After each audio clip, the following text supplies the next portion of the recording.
Wally, are you ready for your story?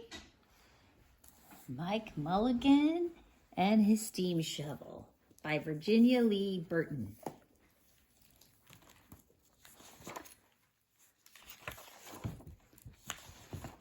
Mike Mulligan had a steam shovel, a beautiful red steam shovel. Her name was Mary Ann. Mike Mulligan was very proud of Mary Ann. He always said that she could dig as much in a day as 100 men could dig in a week, but he had never been quite sure that this was true.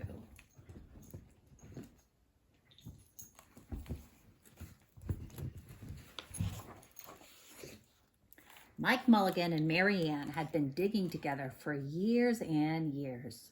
Mike Mulligan took such good care of Mary Ann, she never grew old. It was Mike Mulligan and Mary Ann and some others who dug the great canals for the big boats to sail through.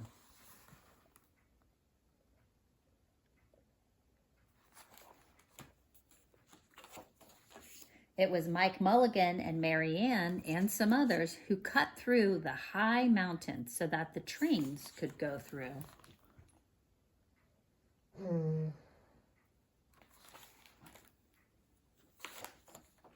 It was Mike Mulligan and Mary Ann and some others who lowered the hills and straightened the curves to make the long highways for the automobiles.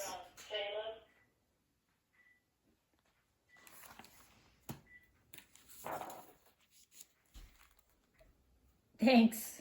It was Mike Mulligan and Mary Ann and some others who smoothed out the ground and filled in the holes to make the landing fields for the airplanes.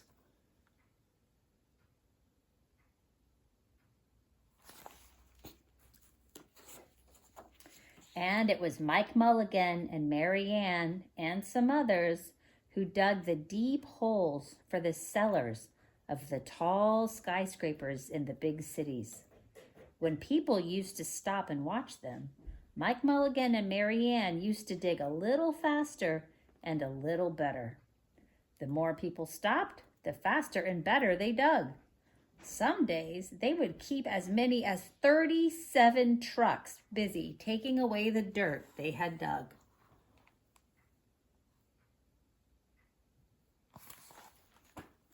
Good boy, Wally. Then along came the new gasoline shovels and the new electric shovels and the new diesel motor shovels and took all the jobs away from the steam shovels. Mike Mulligan and Mary Ann were very sad.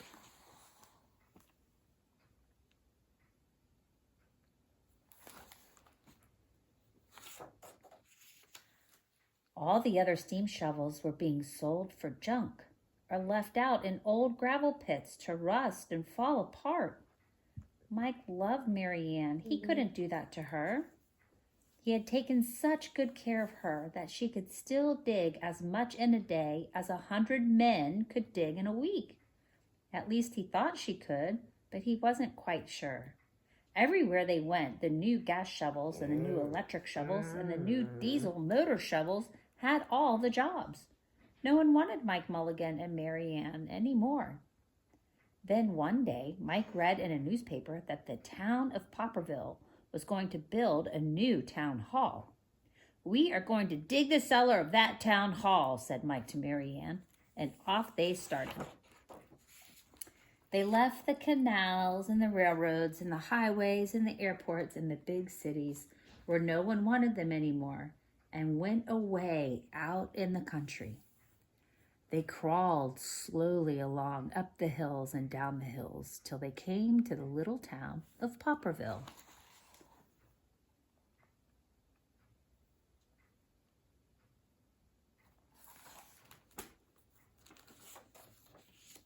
When they got there, they found that the selectmen were just deciding who should dig the cellar for the new town hall. Mike Mulligan spoke to Henry B. Swap, one of the selectmen. "I heard," he said, "that you're going to build a new town hall. Mary Ann and I will dig the cellar for you in just one day." "What?" said Henry B. Swap. "Dig a cellar in a day? It would take 100 men at least a week to dig the cellar for our new town hall."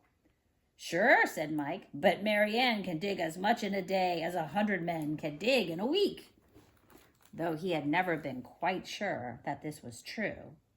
Then he added, "If we can't do it, you won't have to pay." Henry B. Swap thought this would be an easy way to get part of the cellar dug for nothing, so he smiled in a rather mean way and gave the job of digging the cellar for the new town hall to Mike Mulligan and Mary Ann.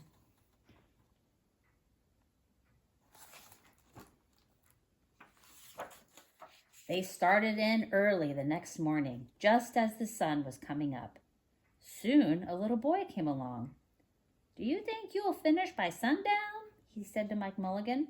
"Sure," said Mike, "if you stay and watch us. We always work faster and better when someone is watching us." So the little boy stayed to watch.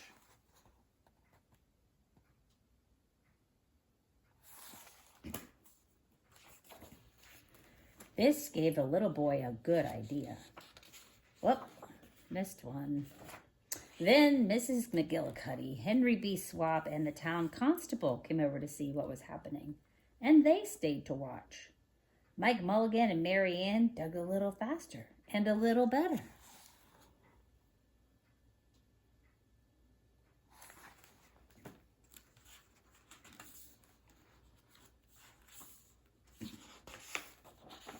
This gave the little boy a good idea. He ran off and told the postman with the morning mail, the telegraph boy on his bicycle, the milkman with his cart and horse, the doctor on his way home, and the farmer and his family coming into town for the day, and they all stopped and stayed to watch. That made Mike Mulligan and Mary Ann dig a little faster and a little better. They finished the first corner neat and square. But the sun was getting higher.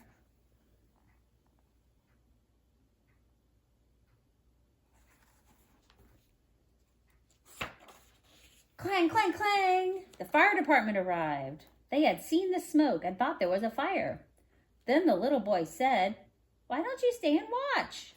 So the fire department of Popperville stayed to watch Mike Mulligan and Mary Ann.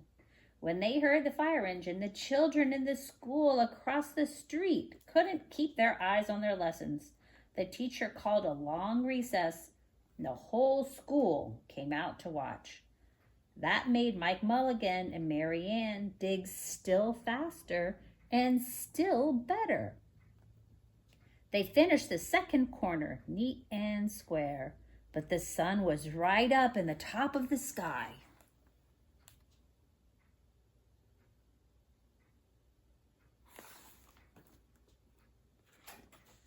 Now the girl who answers the telephone called up the next towns of Bangerville and Bopperville and Kipperville and Copperville and told them what was happening in Popperville. All the people came over to see if Mike Mulligan and his steam shovel could dig the cellar in just one day. The more people came, the faster Mike Mulligan and Mary Ann dug, but they would have to hurry. They were only halfway through, and the sun was beginning to go down. They finished the third corner, neat and square.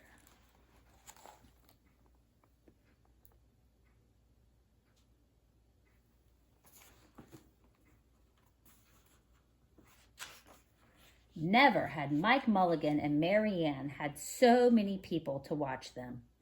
Never had they dug so fast and so well. And never had the sun seemed to go down so fast. "Hurry, Mike Mulligan, hurry, hurry," shouted the little boy. "There's not much more time." Dirt was flying everywhere, and the smoke and steam were so thick that the people could hardly see anything. But listen. Bing, bang, crash, slam, louder and louder, faster and faster.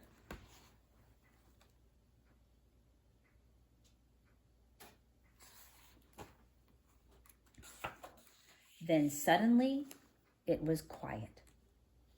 Slowly, the dirt settled down. The smoke and steam cleared away, and there was the cellar, all finished.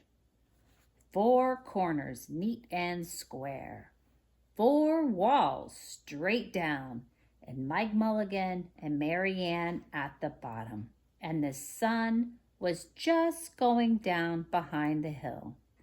"Hooray!" shouted the people. "Hooray for Mike Mulligan and his steam shovel! They have dug the cellar in just one day!"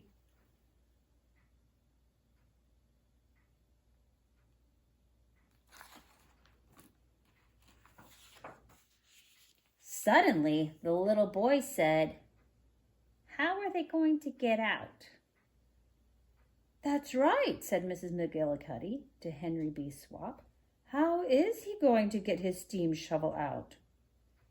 Henry B. Swap didn't answer, but he smiled in rather a mean way. Then everybody said, "How are they going to get out? Hi, Mike Mulligan, how are you going to get your steam shovel out?"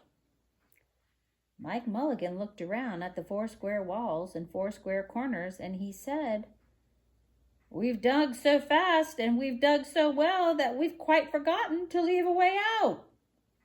Nothing like this had ever happened to Mike Mulligan and Mary Ann before, and they didn't know what to do.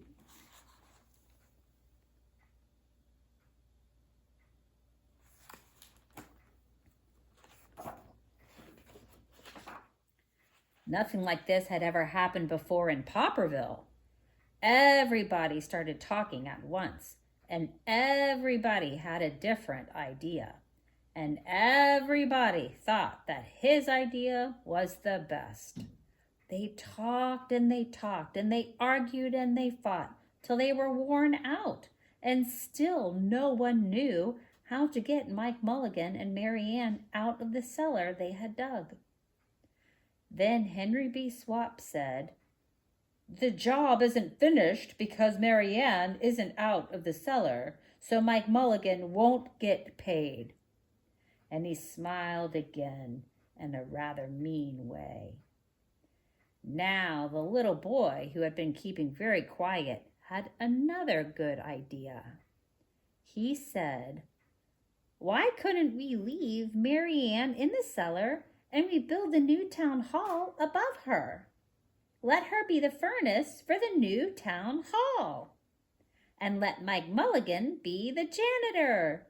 Then you wouldn't have to buy a new furnace, and we could pay Mike Mulligan for digging the cellar in just one day." Oh, and that brilliant idea belongs to Dickie Birkenbush, apparently.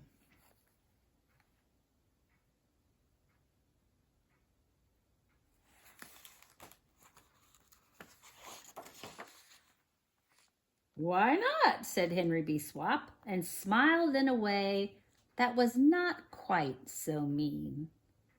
"Why not?" said Mrs. McGillicuddy. "Why not?" said the town constable. "Why not?" said all the people. So they found a ladder and climbed down into the cellar to ask Mike Mulligan and Mary Ann. "Why not?" said Mike Mulligan. So it was decided, and everybody was happy.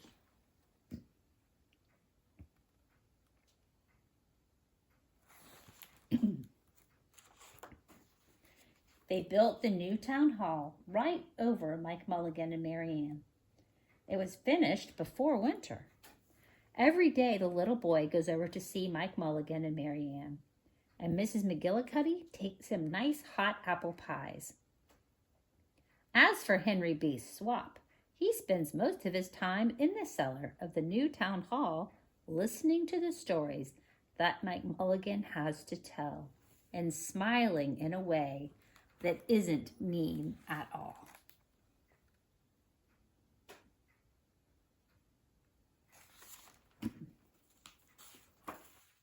Now, when you go to Popperville, be sure to go down in the cellar of the new town hall. There they'll be, Mike Mulligan and Mary Ann, Mike in his rocking chair smoking his pipe, and Mary Ann beside him, warming up the meetings in the new town hall. The end.